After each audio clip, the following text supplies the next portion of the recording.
تو نیکی کے کام سے قسم کھانا تقویٰ ہے، اصلاح ہے لوگوں کے درمیان میں، کسی کے ساتھ نیکی کرنا ہے۔ مثلا ایک شخص مالدار ہے، کسی نے کہا بھائی تمہارا فلاں عزیز، تمہارا فلاں رشتہ دار بیمار ہو گیا ہے، یا اس کا ایکسیڈنٹ ہو گیا، اسپتال میں پڑا ہوا ہے، یار اس کے ساتھ تعاون کرو، تم کو اللہ تعالیٰ نے کروڑوں روپیہ دیے۔ وہ کہتے ہیں میں نے قسم کہا ہے کہ میں اس رشتہ دار کے ساتھ تعاون نہیں کروں گا، سارے لوگوں سے کروں گا، اس کے ساتھ نہیں کروں گا، لہذا میں اس قسم کے اوپر رک چکا ہوں۔ نہیں، شریعت کہتے تم اس قسم کا کفارہ ادا کرو اور اپنے اس رشتہ دار کے ساتھ نیکی کرنے سے اللہ کا قسم کفارہ یا ڈال بنا کر کے اس سے مت روکو، بلکہ کفارہ دے دو اور نیکی کرو۔ پھر اللہ تعالیٰ نے اپنی سماعت اور علمیت کا اظہار فرمایا کہ واللہ سمیع، اللہ تعالیٰ خوب سننے والا ہے، جو تم کرتے ہو تمہارے قسموں کو اللہ سنتا ہے اور اس کی حقیقت کو بھی جانتا ہے کہ وہ تم دل سے کرتے ہو یا نیت اس میں تمہارا نہیں ہے، سب کچھ اللہ جانتا ہے۔ پھر اس مسئلے پر چونکہ لوگوں کے اندر عادات، برے عادات ہوتے ہیں، بات بات پر قسم کھاتے ہیں، بعض لوگوں کی یہ عادات ہوتی ہے، تو اللہ تعالیٰ نے دوسرا قانون نازل کیا، لا یؤاخذکم اللہ، نہیں پکڑتا ہے تمہیں اللہ تعالیٰ باللغو فی ایمانکم، تمہارے لغوی قسموں میں۔ لغوی معنی عادتی قسم، بعض انسان کا عادت ہوتا ہے نا، جس طرح ابھی کئی لوگ ہیں، جس طرح ہمارے پشتو بولنے والوں میں کوٹے کے طرف کے لوگ، وہ بات بات میں کیا کہتے ہیں، ولا میں سے ولا، حالانکہ واللہ قسم ہے، عربی کا مشہور قسم ہے، واللہ باللہ ثم تاللہ، لیکن وہ ہر بات میں کہتے ہیں ولا ایسا ہوا، ولا ایسا ہوا۔ ارے بھائی یہ قسم ہے، تو ان کو معلوم ہی نہیں ہے، اور بعض لوگوں کے زبانوں پر قسموں کے الفاظ فوراً جاری ہو جاتے ہیں، قسم ہے، قسم سے میں نے ایسا کیا، قسم سے میں نے ایسا کیا۔ تو اللہ مہربان بادشاہ ہے، اپنے بندوں کے نفسیات کو وہ جانتا ہے۔ اللہ تعالیٰ نے فرمایا لا یؤاخذکم اللہ باللغو فی ایمانکم، نہیں مواخذہ کرے گا اللہ تعالیٰ تمہارے عادتی قسموں میں، جو اچانک زبان پر آ جاتے ہیں، ایسے قسموں پر اللہ مواخذہ نہیں کرے گا، لیکن ساتھ میں حفاظت کا ذکر ضرور ہے۔ وَلَكِنْ يُؤَاخِذُكُمْ، لیکن مواخذہ کرے گا تمہارا بِمَا كَسَبَتْ قُلُوبُكُمْ، جو قصد کیا ہے، ارادہ کیا تمہارے دلوں نے، جو قسم تم دل سے کرو گے، دل میں تمہارا ارادہ ہے کہ یہ کام میں نے کرنا ہے یا نہیں کرنا ہے، اس پر قسم اٹھایا، فرمایا اس کا اللہ تم سے مواخذہ کرے گا۔ نے اس میں دونوں باتیں بتائی، عادتی قسم کی وجہ سے اللہ تعالیٰ نے درگزر کا اعلان کیا، اور دل کے نیت کے ساتھ انما الاعمال کے تحت جو قسم اٹھاؤ گے تو اس کے لیے فرمایا کہ تمہارا اس پر مواخذہ ہوگا اگر تم اس کو توڑو گے۔ اس کے لیے پھر قانون ہے کہ قسم کا کفارہ دیں گے، 10 مسکینوں کو کھانا کھلانا ہے یا 3 روزے رکھنے ہیں۔ فرمایا واللہ غفور حلیم، اللہ بخشنے والا بڑا بردبار ہے، وہ اللہ رب العالمین حلیم ہے،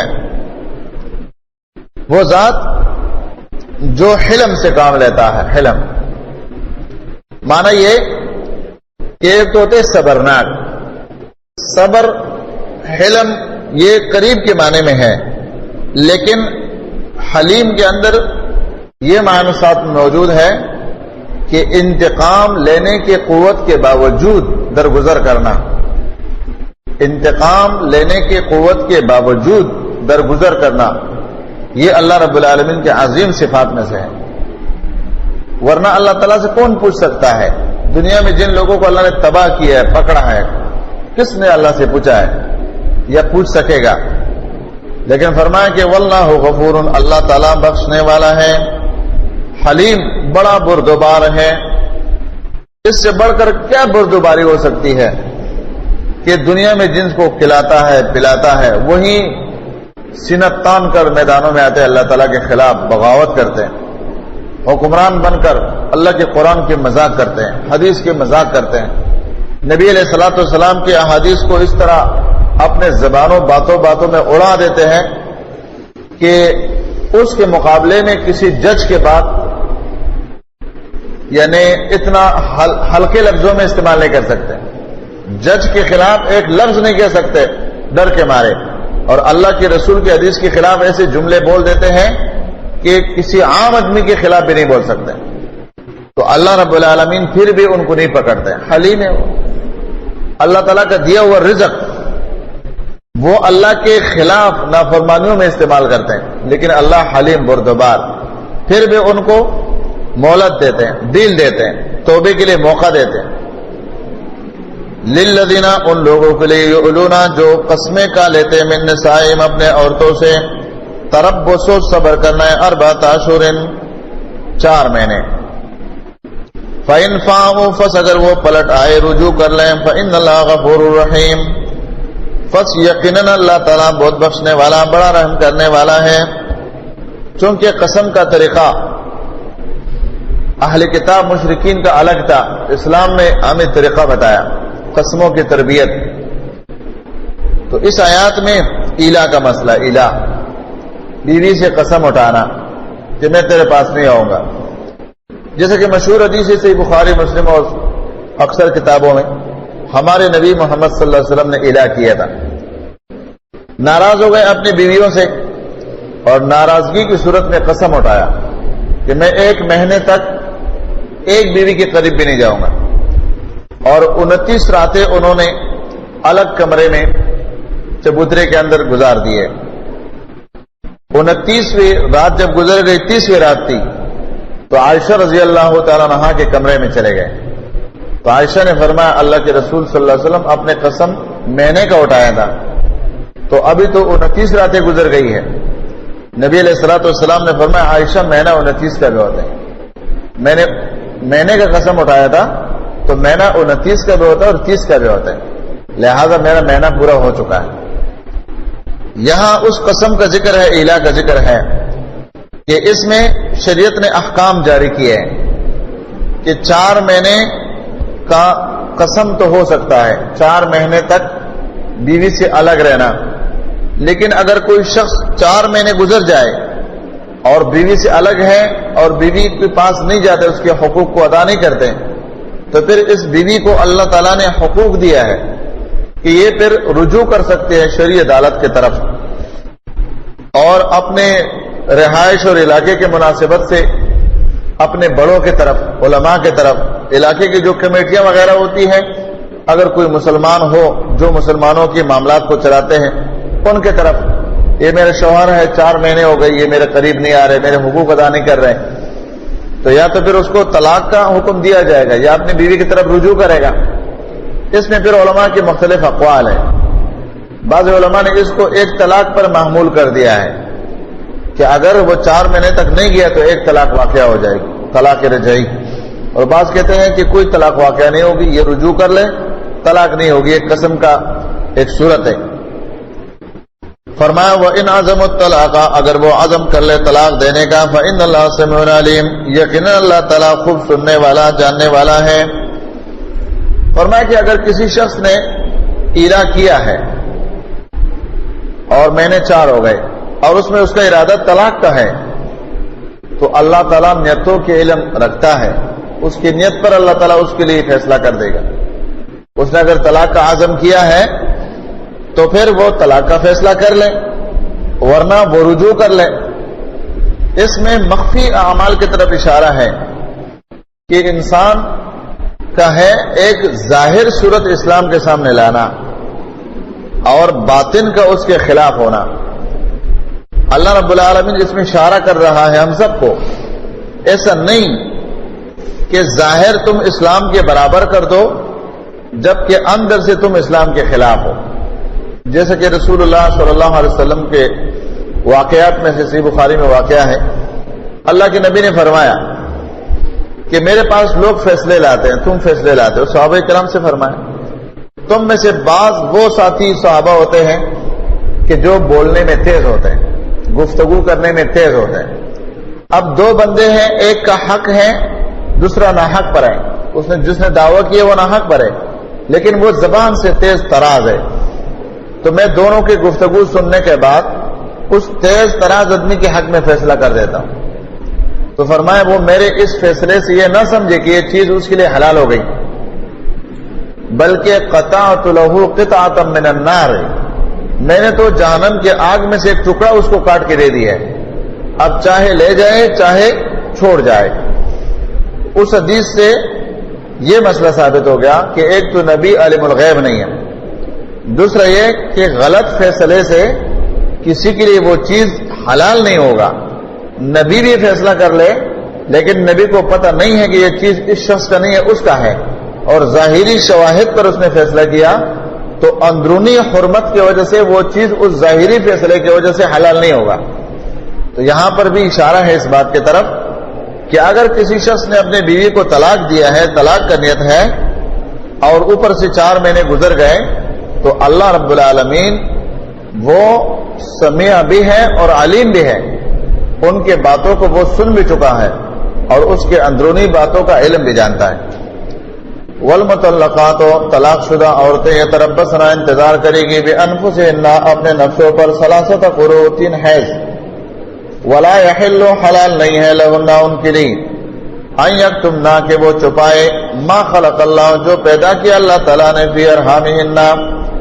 فی ارحامہن، ان کے رحموں میں، ان کننا، اگر ہو وہ، یؤمن باللہ، ایمان لاتے ہو، ایمان رکھتے ہو اللہ کے ساتھ، والیوم الآخر، اور آخرت کے دن کے ساتھ، وبعولتہن، اور ان کے خاوندوں کا، اور ان کے جو خاوند ہے، احق کو زیادہ حقدار ہے، وہ بردہن، ان کے جو خاوند ہے زیادہ حقدار ہے، بردہن، ان کے واپسی پر، لٹانے پر، فی ذالک، اس کام میں، ان ارادو، اگر وہ ارادہ رکھے، اصلاحاً، اصلاح کا، ولہن، اور ان عورتوں کے لیے، مثل الذی، مثل اس کے جو، علیہن، ان کے اوپر ہے، حق بالمعروف، دستور شریعت کے مطابق، وللرجال، اور مردوں کے لیے، علیہن درجہ، ان پر فضیلت ہے، واللہ عزیز حکیم، اللہ رب العالمین غالب ہے، حکمت والا ہے۔ اللہ تعالیٰ کا حکمت اور اللہ تعالیٰ کا عزیز ہونا، اس میں اس آیات کے اندر جتنے مسائل ہیں اس کی طرف اشارہ ہے۔ اب اس آیات میں چونکہ پچھلے آیات میں ایلا کا ذکر تھا اور قسم یعنی طلاق کے ارادے کا ذکر تھا، تو اس آیات میں طلاق کے مسائل کو لایا کہ وہ عورتیں جو طلاق شدہ ہے وہ 3 قروء، 3 حیض تک انتظار کرے گی۔ اب اس میں یہ ان عورتوں کا ذکر ہے جو شریعت کے دوسرے احکام نے، مانا احادیث نے یا قرآن کریم کی آیتوں نے ان کو الگ نہیں کیا ہے۔ کیوں؟ ایک ہے حاملہ عورت جس کے پیٹ میں بچہ ہے، تو اس کے لیے 3 قروء نہیں ہے، اس کے لیے تو حکم یہ ہے کہ ان یضعن حملہن، جب اس کا بچہ پیدا ہو جائے، مانا خاوند نے اس کو طلاق دے دی ہے اور بچہ پیدا ہو گیا، بھلے آج پیدا ہو گیا، تو اب یہ صرف طہارت کا انتظار کرے گی کہ اس کی طہارت ہو جائے، نفاس کا سلسلہ ختم ہو جائے تو یہ نکاح کر سکتی۔ ایک وہ عورت ہے کہ جو غیر مدخول بہا ہے، مانا شادی ہو گئی ہے اور خاوند کی قربت ابھی نہیں ہوئی ہے، تو اس کے اوپر اب کوئی جو ہے وہ عدت نہیں ہے، جیسا کہ سورۃ احزاب آیات نمبر 49 میں اس کا ذکر آئے گا، تعتدونہا لیس علیہن، ان کے اوپر وہ جو ہے عدت نہیں ہے۔ اور تیسرے نمبر پر وہ عورتیں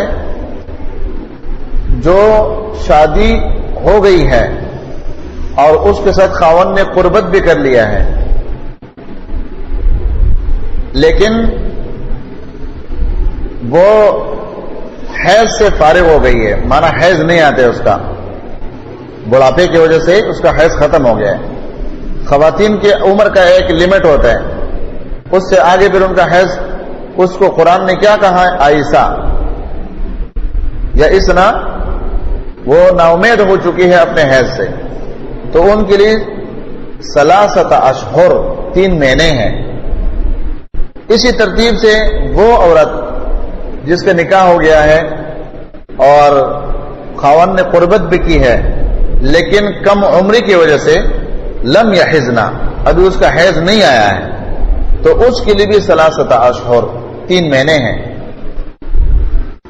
تو یہاں پر فرمایا کہ والمطلقات یتربصن بانفسہن 3 قروء، وہ عورتیں جو طلاق دیے گئے ہیں انتظار کرے گی اپنے نفسوں پر 3 حیض.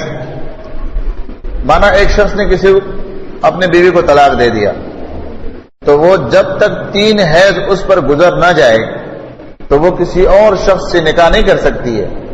اس کی حکمت کیا ہے؟ حکمت یہ ہے کہ میاں بیوی کی ملاقات سے جو بیوی کے بچہ‌دانی میں رحم میں اس خاون کا نطفہ گیا ہے وہ ایک حیض آنے کے بعد اس کا رحم پاک ہو جائے گا. اس سے کچھ اور حصہ رہ گیا ہے تو دوسرے حیض آنے کے بعد اور پاک ہو جائے گا. اگر معمولی سا خدشہ پھر بھی باقی ہے تو تیسرے حیض آنے کے بعد اس کا رحم مکمل طور پر صاف ہو جائے گا.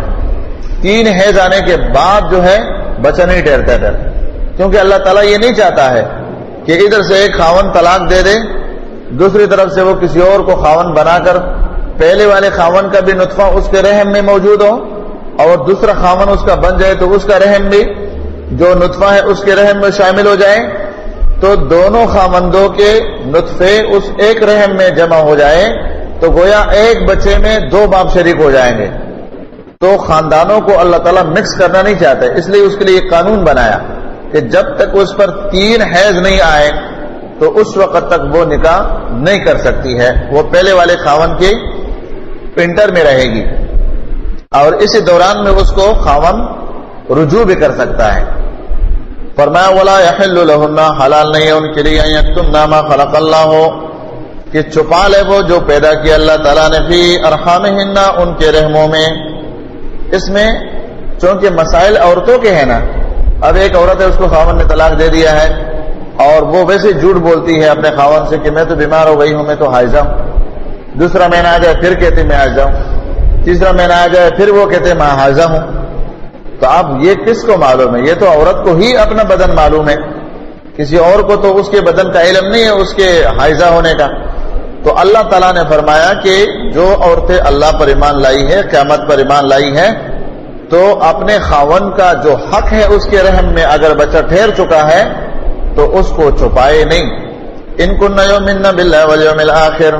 اور پھر آگے فرمایا کہ خاوندوں کا ان عورتوں پر اپنے گھروں کی طرف واپس لوٹانے میں حق ہے.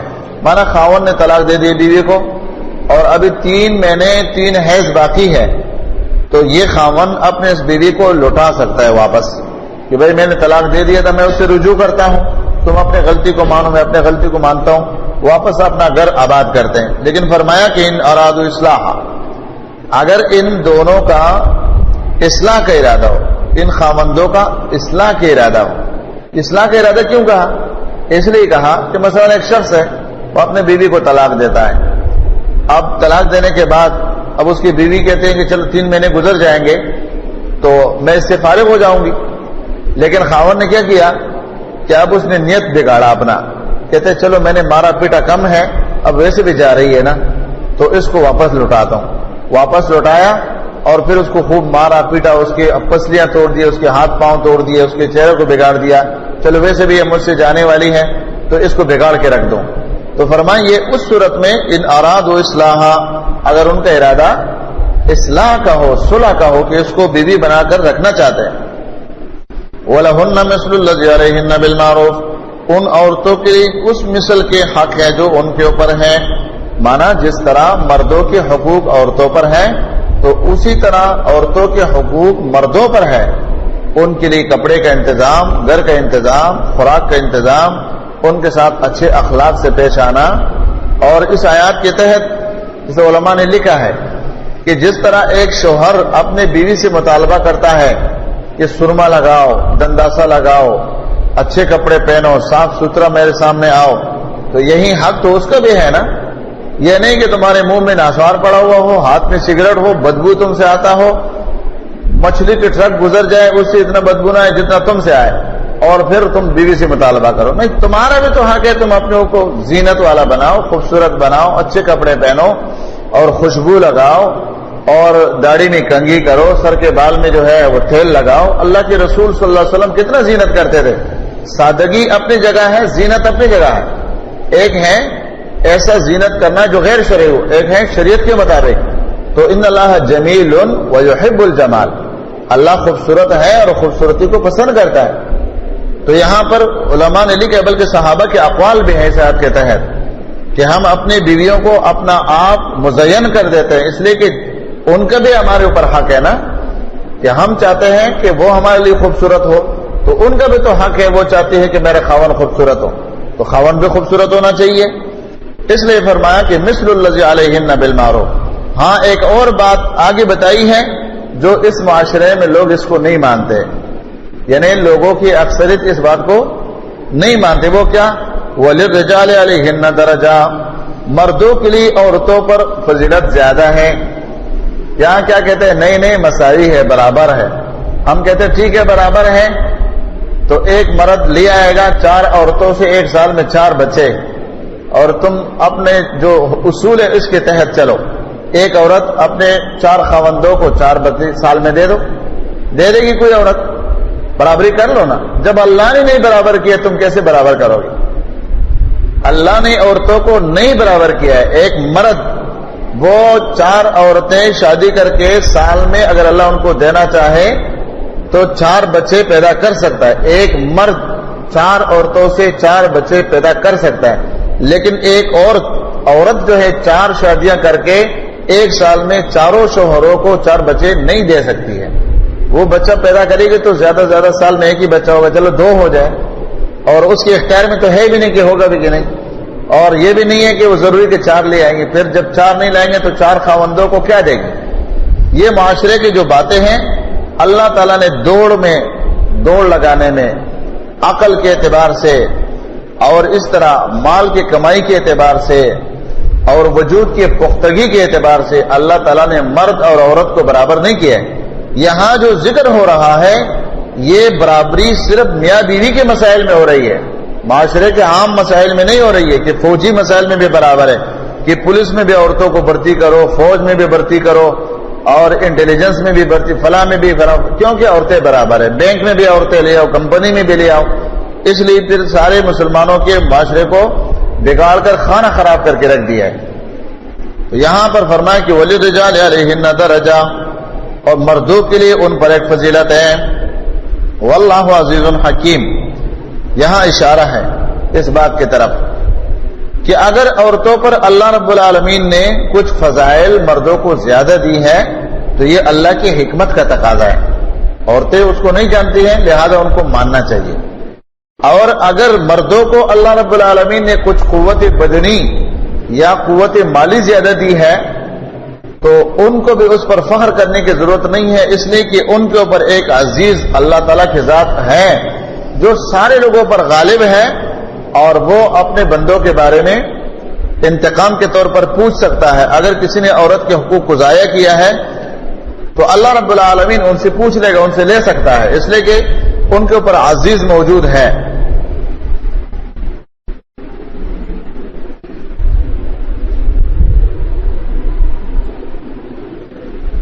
اعوذ باللہ من الشیطان الرجیم۔ الطلاق مرتان فإمساك بمعروف أو تسريح بإحسان ولا يحل لكم أن تأخذوا مما آتيتموهن شيئا۔ اس آیات میں جہالت کے طلاق کا جو پہلے سے سلسلہ جاری تھا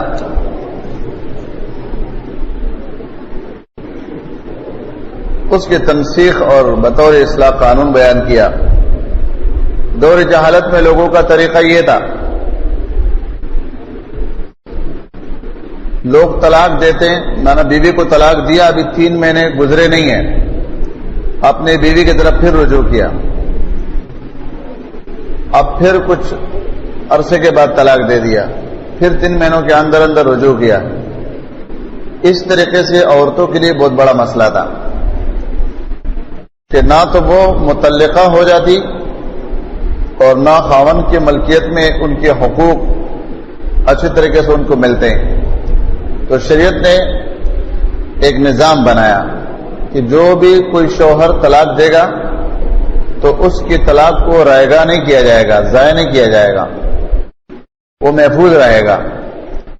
تو ایک طلاق دیا تو محفوظ ہو گیا، 3 مہینے کے اندر اپنی بیوی کو رجوع کر سکتا ہے، وہ اس کی بیوی ہے، طلاق نکاح ختم نہیں ہوا ہے۔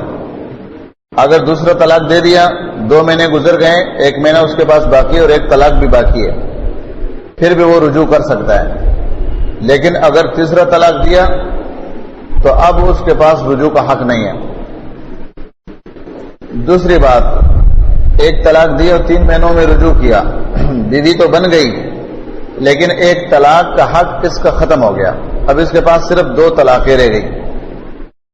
اس ترتیب سے کسی زندگی کے دوسرے مرحلے میں پھر دوسرا طلاق دے دیا، تو اب اگر پھر اس نے رجوع کر لیا ہے تو بیوی تو اس کی بن گئی، لیکن طلاق کے جو حق ہے وہ 2 اس کے ہاتھ سے نکل گئے، اب اس کے پاس صرف 1 طلاق کا حق باقی ہے۔ کسی ایسی زندگی کے موڑ پر تیسرا طلاق دے دیا تو اب اس کے ہاتھ سے مستقل طور پر یہ بیوی نکل جائے گی اور یہ رجوع نہیں کر سکے گا، سوائے اس صورت کے کہ یا تو وہ آزادانہ طور پر اپنی مرضی سے نکاح کر لے، اور وہ جو اس کا دوسرا شوہر ہے قربت کے بعد یا وہ مر جائے یا وہ اس کو ناچاکھی میں طلاق دے دے، اتفاق نہ ہونے کی صورت میں یہ پلٹ کر اپنے عدت گزرنے کے بعد پلٹ کر پہلے والے خاوند کے ساتھ نکاح کرنا چاہتی ہے تو پھر ہو سکتا ہے، ورنہ اس طلاق کے ثلاثہ کے بعد تیسری طلاق دینے کے بعد، یعنی جو شریعت کے مطابق 3 طلاقیں دے دے تو اب اس کے پاس واپس بیوی کی طرف رجوع کرنے کا کوئی حق نہیں ہے۔ البتہ اس صورت میں ہے کہ طلاق 1 دے دی اور مہینے 3 گزر گئے تو اب نئے نکاح کرے گا، دوسرے مہینے میں دوسرا طلاق دے دیا اور مہینے 3 پورے ہو گئے، رجوع نہیں کیا تو اب بھی نیا نکاح کر سکتے ہیں۔ لیکن اگر مہینے 3 گزر گئے اور ہر مہینے میں 1 طلاق دے دیا تو اب اس کے پاس رجوع کا کوئی حق نہیں ہے۔ یہاں پر فرمایا الطلاق مرتان، طلاق 2 مرتبہ ہے، 2 مرتبہ طلاق دینا ہے، مرتن بعد مرتن، یہ نہیں کہ اکٹھے دینے ہیں، 1 طلاق دے دیا اس کے بعد 1 مہینہ گزر گیا دوسرا طلاق دے دیا، تو 2 طلاقیں ایسے ہیں جس میں خاوند کو بیوی کی طرف رجوع کرنے کا حق ہے۔ تیسری طلاق فرمایا کہاں ہے؟ فَإِمْسَاكُمْ بِمَعْرُوفٍ، پھر روک لینا ہے، رکھنا ہے اس عورت کو دستور کے مطابق، مانا شریعت کے موافق، او تسريحٌ بإحسان، یا چھوڑ دینا ہے بلائی کے ساتھ۔ ولا يحل، حلال نہیں ہے، لکم تمہارے لیے، ان تاخذوا، یہ کہ تم لے لو، مما اس میں سے آتے تموہن شیئا، جو تم نے دی ہے ان کو کوئی چیز، مہر وغیرہ، الا مگر ان یخافا، یہ کہ ڈرے وہ دونوں، اللہ یقیما، یہ کہ وہ قائم نہیں رکھ سکیں گے حدود اللہ، اللہ کے حدود کو۔ فَإِنْ خِفْتُمْ، پس اگر تمہیں ڈر ہو، تمہیں خوف ہو، اللہ یقیما، یہ کہ تم قائم نہیں رکھ سکو گے حدود اللہ ہے، یہ کہ قائم نہیں رکھ سکیں گے حدود اللہ ہے وہ دونوں اللہ کے حدود کو، فلا جناح علیہما، تو نہیں ہے گناہ ان دونوں پر، فیما اس میں افتدت بھی، کہ فدیہ کر دے وہ عورت اپنے اس مہر کو، تلک حدود اللہ، یہ اللہ کے حدود ہیں، فلا تعتدوها، مت تم تجاوز کرو اس سے، ومن يتعد حدود اللہ، اور جو بھی تجاوز کرے گا اللہ کے حدود سے، فاولئک هم الظالمون، یہ لوگ ظالم ہیں۔ اس میں طلاق کا طریقہ بتایا۔ اس آیات سے بعض لوگوں نے غلط استدلال کیا ہے کہ بس طلاق 2 دفعہ دے دو، اور تیسری دفعہ آگے دوسری آیات میں ہے فَإِن طَلَّقَهَا فَلَا تَحِلُّ لَهُ مِن بَعْدُ حَتَّى تَنكِحَ زَوْجًا غَيْرَهُ، تو کہتے ہیں کہ یہ 3 طلاقیں ہو جائے گی، لیکن ایسا نہیں ہے۔ شریعت نے جہالت کے طریقوں کو جو ختم کیا ہے اور شریعت کا طریقہ جاری کیا ہے، تو یہ انسانیت مسلمانوں کے خیر کے لیے ہے، فساد کے لیے نہیں ہے۔ یہاں طریقہ یہ ہے کہ طلاق 2 مرتبہ ہے۔ اب مرتان اور مرتين کے معنی قرآن میں تو ہے نا، قرآن کریم کی طرف جب ہم رجوع کرتے ہیں، ایک آیات دوسری آیات کی تشریح کے لیے دلیل ہے نا۔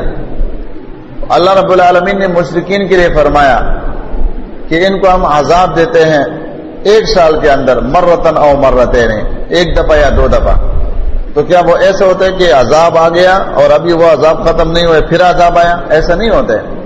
عذاب دے دیتے اللہ تعالیٰ، پھر ڈیل دیتا ہے، پھر ڈیل دینے کے بعد پھر عذاب دیتا ہے۔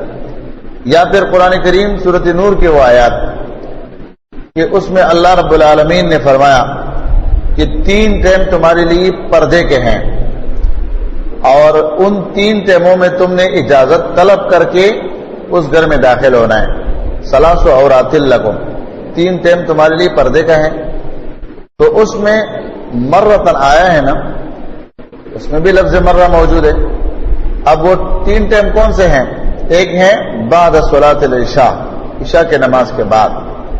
ایک ہے قبل صلاۃ الفجر، نماز فجر سے پہلے.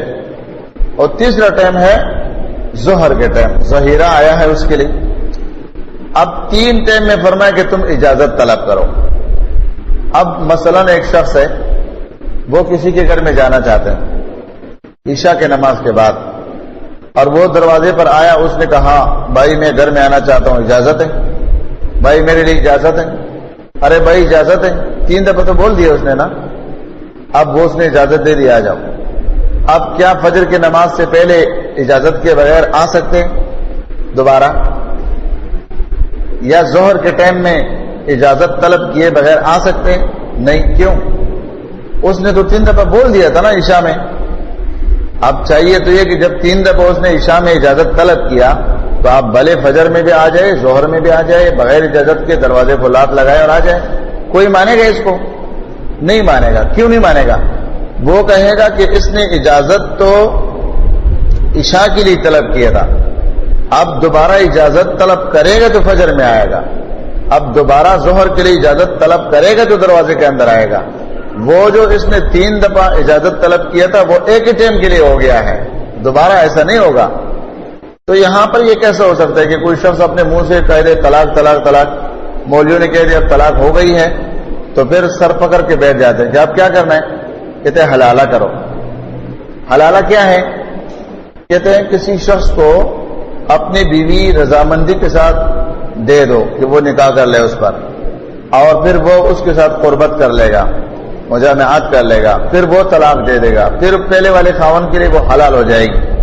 اور دلیل میں یہ آیات پیش کرتے ہیں کہ حتی تنکح زوجا غیرہ، یہاں تک کہ دوسرے خاوند سے نکاح کر لے. حالانکہ اس آیات کا وہ مفہوم بالکل نہیں ہے جو حلالے کی صورت میں لوگوں نے بنایا ہے، جبکہ اللہ کے رسول صلی اللہ علیہ وسلم نے لعنت کی ہے. اللہ کے نبی نے لعنت کی. سنن ابو داؤد کی روایت ہے کہ لعن اللہ من یحلل ویحلل له، لعنت ہے اللہ تعالیٰ کا اس شخص پر جو اپنا بیوی حلالے کے لیے دیتے ہیں یا کسی کی بیوی کو حلالے کے لیے لیتا ہے، دونوں پر لعنت ہے. اور سنن نسائی کی روایت میں ہے کہ رسول اللہ صلی اللہ علیہ وسلم نے فرمایا اس شخص کو جس نے بیک وقت 3 طلاقیں دی تھی، ایلعب بکتاب اللہ وانا بین اظہرکم، اللہ کی کتاب کے ساتھ کھیل کھیلا جا رہا ہے جبکہ میں بھی تمہارے درمیان میں زندہ ہوں. ہم سوال کرتے ہیں کہ اگر 3 طلاق اس آیات سے بیک وقت ثابت ہوتی ہے تو پھر اللہ کے نبی نے یہ کیوں کہا ایلعب بکتاب اللہ وانا بین اظہرکم، کہ اللہ کے قرآن کے ساتھ کھیل کھیلا جا رہا ہے اور میں بھی زندہ ہوں. معلوم ہوا کہ 3 طلاق بیک وقت دینا یہ قرآن کے ساتھ مذاق ہے. قرآن میں 3 طلاقیں بیک وقت کہیں بھی نہیں آیا ہے. تو یہاں پر بھی ترتیب یہ ہے کہ 2 طلاقیں دینی ہیں، اور تیسری طلاق کے لیے کیا فرمایا؟ فَإِمْسَاكٌ بِمَعْرُوفٍ أَوْ تَصْرِيحٌ بِإِحْسَانٍ. اب ایک انسان ہے وہ طلاق دے چکا ہے اپنے بیوی کو اور کہتے ہیں میں 3 طلاقیں ایک دفعہ دے چکا ہوں. اب وہ اس وقت اپنے بیوی کو خوشی سے رخصت کرے گا، احسان کے ساتھ رخصت کرے گا، یا اس کا پارا تو 100 نمبر پر گیا ہے، غصے میں ہے، جھگڑے میں ہے، فساد میں ہے، وہ کیسے سکون سے اپنی بیوی کو گھر سے نکالے گا؟ یہاں جو لفظ آیا ہے کہ او تسریح باحسان، احسان کے ساتھ رخصت کرے گا. تو احسان تو اس صورت میں ہو سکتا ہے کہ اس میں گیپ ہو، سوچ ہو، تدبر کے لیے موقع ہو، تب ہو سکتا ہے. تو جب سوچ کے لیے موقع ہی نہیں ہے، طلاق طلاق طلاق اور ہاتھ سے پکڑو نکالو، تو اس میں کہاں تسریح باحسان آئے گا؟ ہو نہیں سکتے. فرمایا ولا یحل لکم، حلال نہیں ہے تمہارے لیے، ان تاخذوا مما آتیتموہن، کہ جو تم نے ان کو دیا ہے وہ ان سے لے لو. مانا جو تم نے مہر دیا ہے ان کو، ان سے مہر لینا، یا جو کوئی تحفہ تحائف تم نے شادی کے موقع پر اس کو دی ہے وہ ان سے لینا حرام ہے، حلال نہیں ہے۔ ہاں اب اس کی ایک اور صورت جس کو شریعت نے خلع کہا ہے، خلع کی صورت میں یہاں آیات میں اللہ نے اشارہ کیا ہے، الا ان یخافا، مگر یہ کہ ڈر جائے وہ دونوں، ڈرے وہ دونوں، اللہ یقیما حدود اللہ، کہ وہ قائم نہیں رکھ سکیں گے اللہ کے حدود کو، مانا میاں بیوی بن کر نہیں رہ سکتے ہیں۔ اگر ایسا ہے فَإِنْ خِفْتُمْ اللہ یقیما حدود اللہ ہے، اگر تمہیں خوف ہو کہ وہ دونوں نہیں قائم رکھ سکیں گے اللہ کے حدود کو، فلا جناح علیہما، پس نہیں ہے گناہ ان دونوں پر، فیما اس میں افتدت بھی، کہ وہ فدیہ دے دے وہ عورت اس مہر کو، مانا عورت خود طلاق مانگتی ہے تو پھر خاوند اس سے مطالبہ کر سکتا ہے کہ ٹھیک ہے تم طلاق مانگتی ہو تو میں طلاق دیتا ہوں، لیکن میں نے تمہیں 10 تولے یا 40 تولے یا جو سامان دیا ہے یا مکان دیا ہے مہر میں وہ مجھے واپس کرو، تو اس کو فدیہ کرو، واپس مجھے دے دو، ٹھیک ہے میں طلاق دیتا ہوں۔ تو شریعت نے اس کی اجازت دی فی مفتدت بھی کے جملے میں، فرمایا تلک حدود اللہ ہے، یہ اللہ تعالیٰ کے حدیں ہیں، فلا تعتدوها، پس تم اس سے تجاوز مت کرو۔ کیا مطلب ہے؟ شریعت نے تم کو جو طلاق کا سنت طریقہ بتایا ہے اس کو مت چھوڑو، یہ اللہ کے حدود ہے، اس کو اپنے طرف سے مت بگاڑو۔ وَمَن يَتَعَدَّ حُدُودَ اللَّهِ فَأُولَٰئِكَ هُمُ الظَّالِمُونَ، جس نے بے تجاوز کی اللہ کے حدود سے وہ ظالم ہے۔ اب یہ ظالم نہیں ہوگا کہ وہ لوگوں کو کہتے ہیں تم اپنے بیوی جو ہے فلاں کو دے دو، یہاں تک کہ وہ بہت پہلے ایک واقعہ ہوا تھا ہزارے میں، اور وہ اخبارات میں بھی آیا تھا، مجلے میں بھی آیا تھا، ایک آدمی نے بیوی کو طلاق دے دیا تو مولوی کے پاس گیا، مولوی نے کہا حلالہ کرو، کہا کیسے حلالہ کریں؟ کہ اس طرح اس نے کہا یہ تو میں نہیں کر سکتا ہوں۔ اس نے کہا تم ایسا کرو، ایک مرغا کو لے آؤ، مرغا کو لے آیا، مرغا کے ساتھ اس کا نکاح بندوایا۔ ارے مرغا کے ساتھ کیسے نکاح بندوا جائے گا؟ پھر اس مرغا کو ذبح کیا تو کہتا ہے کہ یہ ایسا ہے کہ جس طرح بیوی کے خاوند فوت ہو جائے۔ اب اس کا خاوند فوت ہو گیا، اب اس کا نکاح پہلے والے خاوند کے ساتھ کراؤ۔ کیسے کیسے لوگ معاملات کرتے ہیں، اخبار میں اس کی پوری کہانی آئی تھی، مجلۃ الدعوہ میں بھی وہ چھپ گیا تھا، مرغے کے ساتھ نکاح بندواتے ہیں۔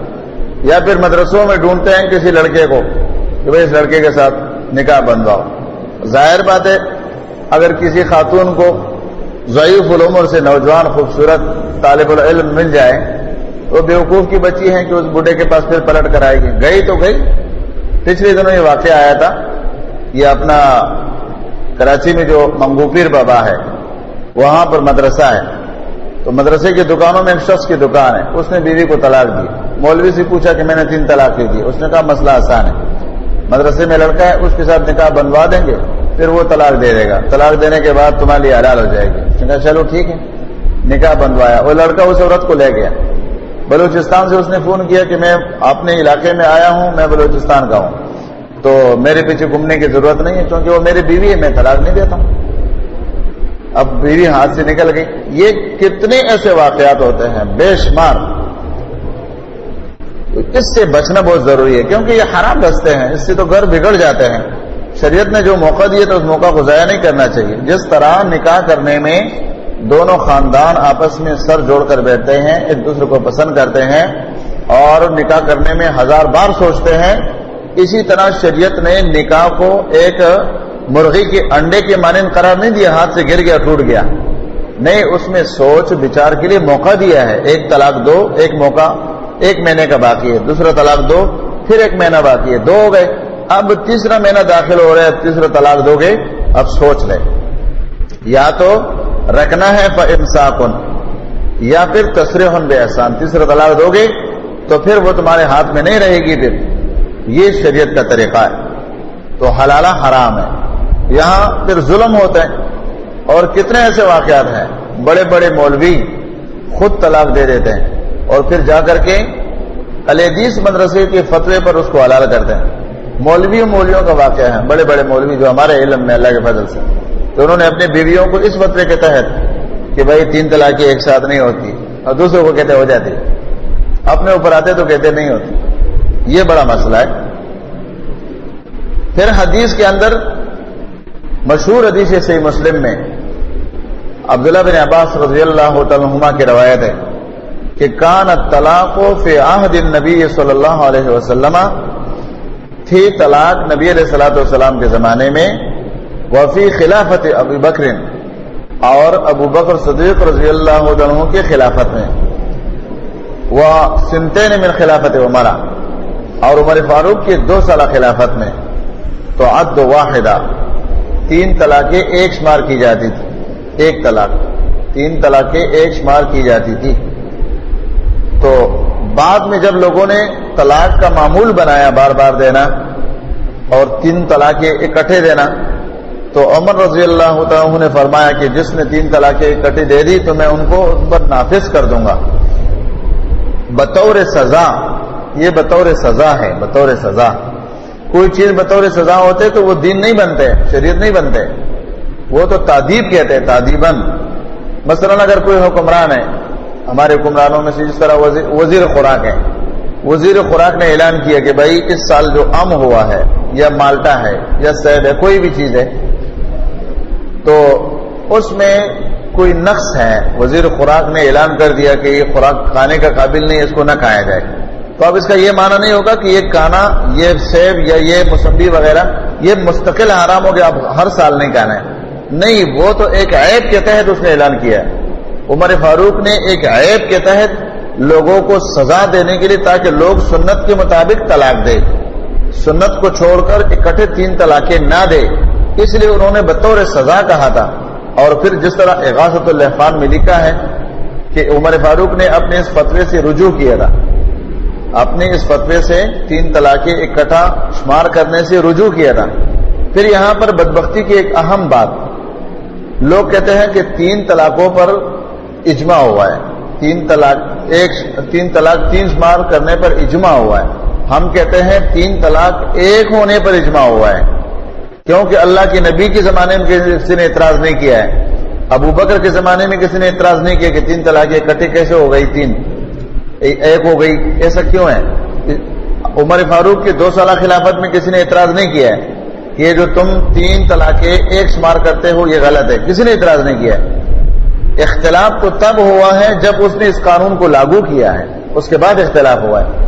تو لوگ اختلاف کو اجماعی امت کہتے ہیں، اور جہاں اجماعی امت ہوا ہے اس کو اختلاف کہتے ہیں، یعنی 3 کو ایک ہونے پر تو اجماع ثابت ہو رہے۔ امام ابن القیم نے بھی اعلام الموقعین میں لکھا ہے کہ 3 طلاقیں اکٹھا دینے کو ایک شمار کرنے پر اجماع ثابت ہو رہا ہے، اور 3 طلاقیں 3 شمار کرنے پر اجماع ثابت نہیں ہو رہے، اس میں تو اختلاف ہے۔ لہذا یہ الٹ مسئلہ لوگ بیان کرتے ہیں کہ اس پر اجماع ہوا ہے۔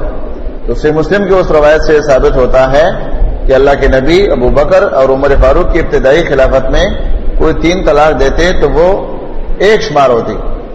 اور رکانہ رضی اللہ عنہ کا واقعہ جو مسند احمد میں ہے، سنن ابو داود میں بھی ہے، کہ اس نے اپنے بیوی کو 3 طلاقیں دی اور نبی علیہ السلام کو بتایا کہ میں نے بیوی کو 3 طلاقیں دی ہیں۔ نبی علیہ السلام نے فرمایا کہ آپ رجوع کر سکتے ہیں، آپ کی 1 طلاق شمار ہوگی۔ یہ رکانہ رضی اللہ عنہ کا واقعہ مسند احمد میں اور ابو داود میں ہے کہ اس نے 3 طلاقیں دی تھی اور نبی علیہ السلام کے کہنے پر اس نے اپنی بیوی کو رجوع کیا تھا۔ رکانہ کا یہ واقعہ اس میں تفصیلاً موجود ہے۔ تو لہذا رکانہ رضی اللہ تعالی عنہ، تو یہاں پر اللہ رب العالمین نے فرمایا کہ جو اللہ کے حدود کو پلانگے گا تو یہ لوگ ظالم ہیں۔ فَإِن طَلَّقَهَا، پس اگر طلاق دے وہ، فَلَا تَحِلُّ، فَسَلال نہیں ہے، لہو اس کے لیے، من بعد، اس کے بعد، حَتَّى تَنْكِحَ زَوْجًا غَيْرَهُ، یہاں تک کہ وہ نکاح نہ کر لے دوسرے شوہر سے۔ مانا تیسری طلاق دے دی تو آپ تیسری طلاق دینے کے بعد اب یہ عورت پہلے والے خاوند کے لیے حلال نہیں ہو سکتی ہے جب تک کہ کسی اور سے شادی نہ کر لے۔ لیکن اس شادی سے مراد کون سی شادی ہے؟ یہ بات ذہن میں رکھو کہ ہماری شریعت میں دار و مدار عمل کا کس چیز پر ہے؟ نیت پر ہے نا۔ تو ہماری شریعت میں ایسے کوئی نکاح ثابت نہیں ہے جو بیوی رکھنے کی نیت سے نہ ہو۔ کوئی بھی نکاح آپ کو ہماری شریعت میں ایسے نہیں ملے گی کہ میں اس عورت سے نکاح کرتا ہوں لیکن یہ میری بیوی نہیں رہے گی، میں 2-3 دن رکھوں گا پھر چھوڑوں گا، یہ فلاں آدمی کے لیے حلال کرنا چاہتا ہوں۔ ہماری شریعت میں ایسا کوئی نکاح ثابت نہیں ہوتے جس میں نیت اس کو بیوی رکھنے کا نہ ہو.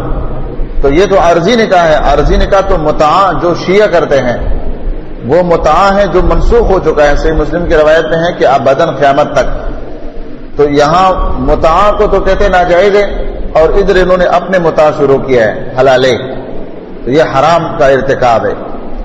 فَإِن طَلَّقَهَا پس اگر وہ طلاق دے دے فَلَا جُنَاحَ عَلَيْهِمَا پس نہیں ہے گناہ ان دونوں پر ان یتراجعا یہ کہ دونوں رجوع کر لیں ان ظنا اگر یقین ہو ان دونوں کا ان یقیما یہ کہ وہ قائم رکھیں گے حدود اللہ کے حدود کو. معنی یہ کہ اس عورت نے کسی دوسری آدمی سے شادی کر لی. اب وہ آدمی یا تو وہ یہ طلاق دے دیتے اس عورت کو جس طرح پہلے والے شوہر نے طلاق دیے سنت کے مطابق, یا پھر وہ مر جائے. مرنے کے بعد اس کی عدت گزرنے کے بعد پہلے والے خاوند کی طرف یہ پلٹ کر آتی ہے تو پھر یہ آ سکتی ہے, ورنہ کوئی اور صورت اس کے لیے نہیں ہے. فرمایا وَتِلْكَ حُدُودُ اللَّهِ یہ اللہ تعالیٰ کے حدود ہے يُبَيِّنُهَا بیان کرتے ہیں اس کو لِقَوْمٍ يَعْلَمُونَ اس قوم کے لیے جو جانتے ہیں. اب یہ یعلمون کے لیے ہے, جو لوگ اس کو نہیں جانتے تو ان کے لیے یہ قانون کہاں ہے. اس بارے میں ایک شکوک شبہات لوگ بہت پیش کرتے ہیں.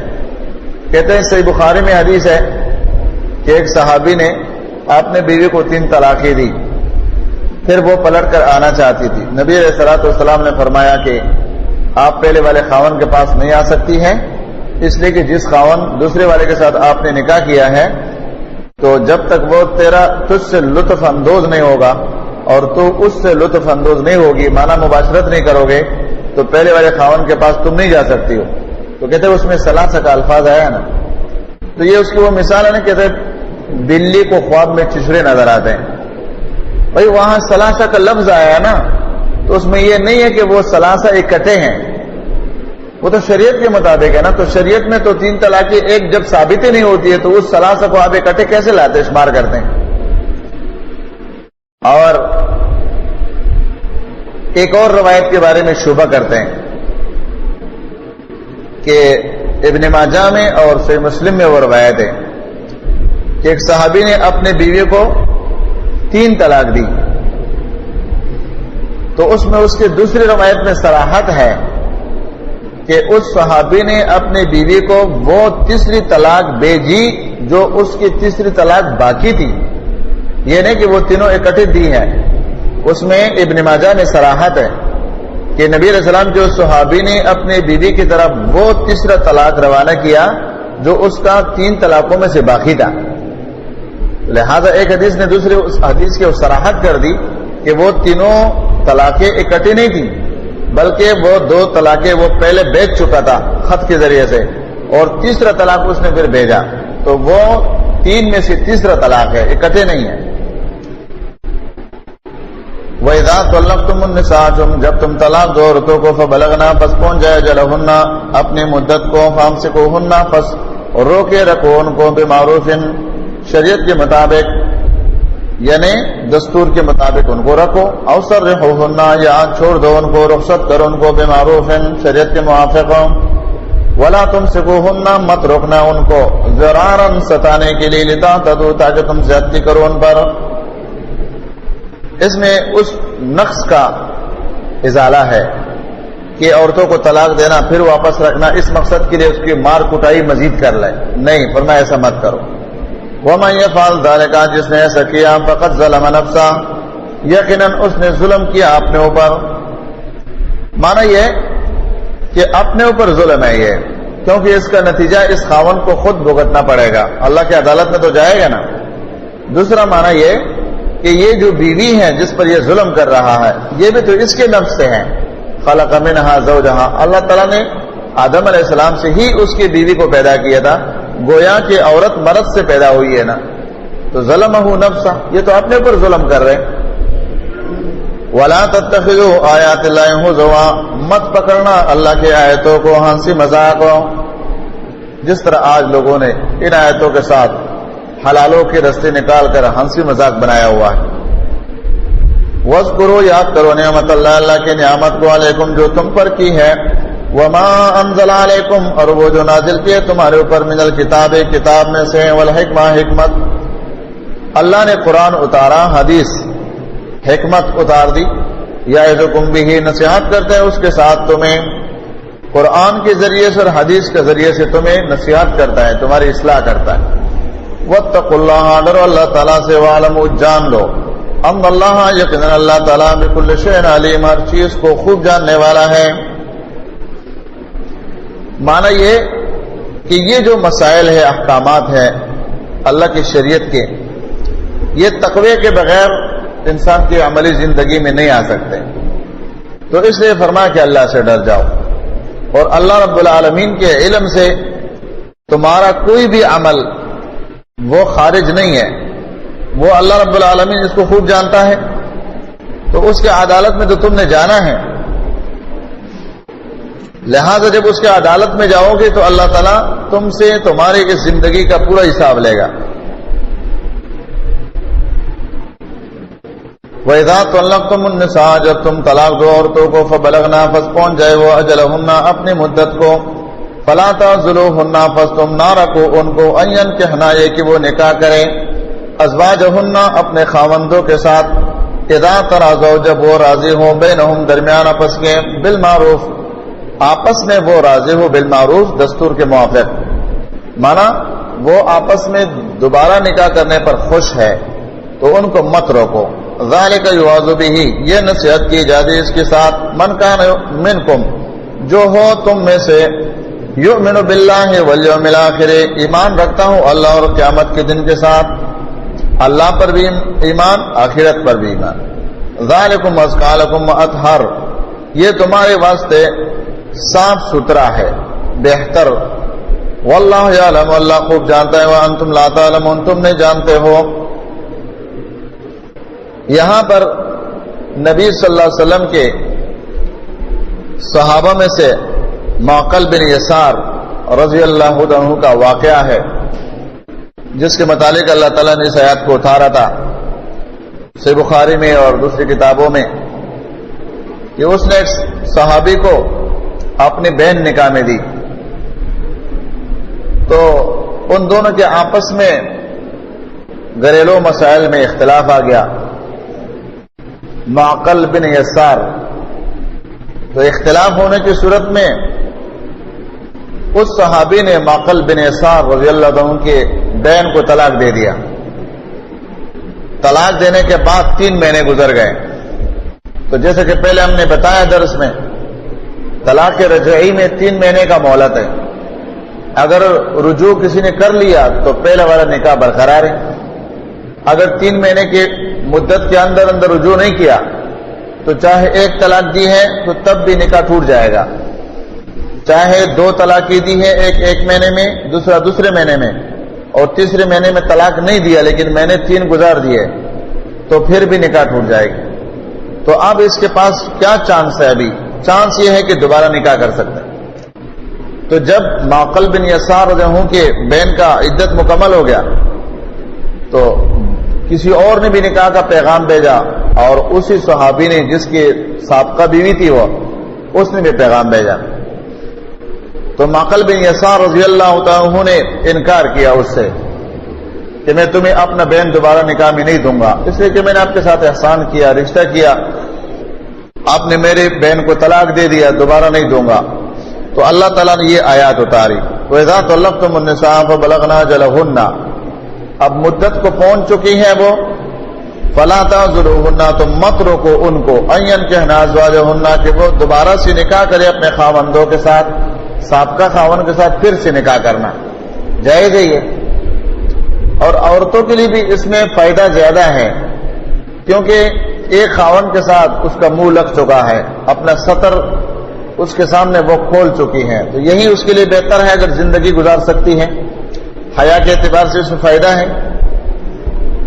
اچھا، اس میں ایک اور بات ضمناً ثابت ہوتی ہے، ان لوگوں پر رد ہوتا ہے جو کہتے ہیں کہ لڑکی بالغ ہو جائے تو اس کا نکاح خود وہ کر سکتی ہے۔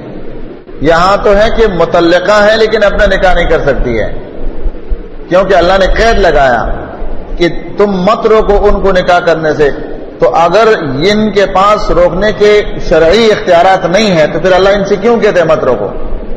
مانا یہ کہ شرعی اختیارات پھر بھی ولی کے پاس ہے، کیونکہ اس کا بھائی اس کا ولی ہے، تو تو بھائی نکاح میں تمہیں نہیں دیتا ہوں نکاح میں. تو اللہ تعالیٰ نے ولی سے خطاب کیا کہ تم اپنے بہن کو یا اپنے بیٹی کو یا جو بھی تم نے رشتہ دیا ہے اب دوبارہ پہلے خاوند کے ساتھ وہ نکاح کرنا چاہتی ہے تو فلا تعذلوہن، تم اپنے وہ شرعی اختیارات جو تمہارے پاس ہے اس کے ذریعے سے اس کو نکاح سے مت روکو، کیونکہ تم ولی ہو، تمہارے ولایت کے بغیر اس کا نکاح نہیں ہو سکتے. لا نکاح الا بولی، تو لہذا اس کو مت روکو. اور پھر اللہ رب العالمین نے فرمایا کہ یہ تمہارے لیے نصیحت ہے. اور پھر آخرت اور قیامت اور اللہ تعالیٰ پر ایمان کا تذکرہ کیا کہ یہ جتنے بھی مسائل ہیں مسلمان اگر اس پر عمل کر سکتے ہیں تو اس کے لیے بنیادی شرط اللہ کا خوف. فرمائے ازکا و اطہر، اس میں تمہارے ہر لحاظ سے پاکی ہے، لہذا اس کو اختیار کرو. اور پھر اللہ رب العالمین نے اس بات کا اظہار کیا کہ جس طرح ہمارے ہاں ہوتا ہے ہم اس کو ایک عیب سمجھتے ہیں کہ رشتہ توڑ دیا دوبارہ سے نکاح کرنا. اللہ فرماتے واللہ یعلم وانتم لا تعلمون، اللہ کے دینی حکمتوں کو تم نہیں جانتے ہو کیونکہ وہ عالم ہے. اور اس میں تاکید بھی کیا ذالکم ازکا لکم واطہر، اس میں تاکید در تاکید ہے. حالانکہ ازکا اطہر کے ہم معنی لفظ ہے، یہ دونوں طہارت کے لیے استعمال ہوتے ہیں لیکن تاکید کے لیے لایا اور اس میں ترغیب دی کہ اس میں تمہارے لیے بہتری ہے، لہذا اس نکاح کو پھر سے برقرار کر دو. جب طلاق کے مسائل آتے ہیں نا تو طلاق کے مسائل میں سب سے زیادہ نقصان کس کا ہوتا ہے؟ بچوں کا ہوتا ہے. طلاق ہو گئی ہے، اب آگے بچے ہیں تو بچوں کے مسائل پیش آتے ہیں. اگر اس میں بالکل کمسن بچے ہیں جو دودھ کے مسائل میں گرفتار ہے تو ان کا حکم اللہ تعالیٰ نے فوراً بعد میں لایا. والوالدات، اور مائیں دودھ پلائے گی یرضعن، مائیں جو ہیں دودھ والی عورتیں وہ دودھ پلائے گی اولادہن، اپنے اولادوں کو حولین کاملین، کامل 2 سال، لمن ارادہ، جو ارادہ کرے ان یتم الرضاعۃ، کہ پورا کر لے وہ رضاعت کو. اب اس میں اللہ رب العالمین نے رضاعت کا مسئلہ لایا. رضاعت کا مسئلہ قرآن کریم کی 3 آیتوں میں ہے، یہاں سورۃ لقمان میں اور سورۃ احقاف میں. لقمان میں حولین کاملین کا لفظ ہے اور سورۃ احقاف میں وحملہ وفصالہ 30 شہرا، حمل اور دودھ پلانا وہ ٹوٹل 30 مہینے کا ذکر ہے. اس آیات کے استدلال میں اور سورۃ لقمان کے استدلال میں مفسرین نے لکھا ہے کہ دودھ پلانے کی جو مدت ہے وہ 2 ہی سال ہے. اور امام ابو حنیفہ رحمۃ اللہ علیہ کا قول ہے کہ نہیں 30 مہینے. وہ سورۃ احقاف سے استدلال کرتے ہیں 30 شہرا، لیکن وہ استدلال صحیح نہیں ہے اس لیے کہ وہاں حمل کے ساتھ ہے، وحملہ وفصالہ 30 شہرا، تو 2 مہینے. اور جیسا کہ صحابہ کرام سے ثابت ہے نا، عثمان غنی رضی اللہ عنہ کا واقعہ ہے کہ اس کے دور میں ایک مسئلہ پیش آیا کہ ایک لڑکی جس کی شادی ہوئی ہے 6 مہینے کے بعد بچہ پیدا ہو گیا، تو انہوں نے اپنے علم کے مطابق اس کو سزا سنا دی کہ چونکہ شادی کے 6 مہینے ہوئے ہیں اور بچہ پیدا ہو گیا تو یہ حلالی نہیں ہو سکتے. اس پر عبداللہ بن عباس نے اور علی رضی اللہ تعالیٰ عنہ نے ان کو قرآن کریم سے دلیل پیش کیا. پہلے یہ آیات پیش کی کہ قرآن میں اللہ تعالیٰ نے فرمایا ہے کہ حولین کاملین، دودھ کے پلانے کی کل مدت کتنا ہے؟ 2 سال. اور وہ فصالہ فی عامین سورۃ لقمان میں فرمایا. اب کہنے لگے کہ اب اس آیات کی طرف آؤ جو سورۃ احقاف میں ہے کہ وہ حملہ وفصالہ 30 شہرا، اس کو پیٹ میں رکھنا حمل اور اس کو دودھ پلانا 30 مہینے ہیں. اب 30 مہینوں میں سے یہ 24 مہینے 2 سال والے نکالو، دودھ کے 24 مہینے نکالو، باقی کتنے رہ گئے؟ 6 فرمایا قرآن سے ثابت ہوتا ہے کہ 6 مہینے کا بچہ شادی کے بعد اگر بچہ پیدا ہو جائے 6 مہینے میں اور صحیح سلامت ثابت ہو تو قرآن سے ثابت ہوتا ہے کہ اگر کوئی اور شواہد اس پر نہیں ہے تو اس کے اوپر حرامی ہونے کا فتویٰ نہیں لگ سکتا ہے. تو عثمان رضی اللہ تعالیٰ عنہ نے اپنے فتوے سے رجوع کر لیا، حالانکہ وہ اس عورت پر حد جاری کرنے والا تھا. تو ایک تو اس سے یہ ثابت ہوتا ہے کہ صحابہ کرام قرآن اور سنت کے اوپر وقافاً بکتاب اللہ، اللہ کی کتاب پر رک جاتے تھے. بس مسئلہ آ گیا، بس ختم. یہ نہیں کہ میں بڑا مولوی ہوں، میں خلیفہ ہوں، میں نے جو بول دیا وہی ہوگا، نہیں. قرآن اور سنت کے دلائل پر رک جاتے تھے.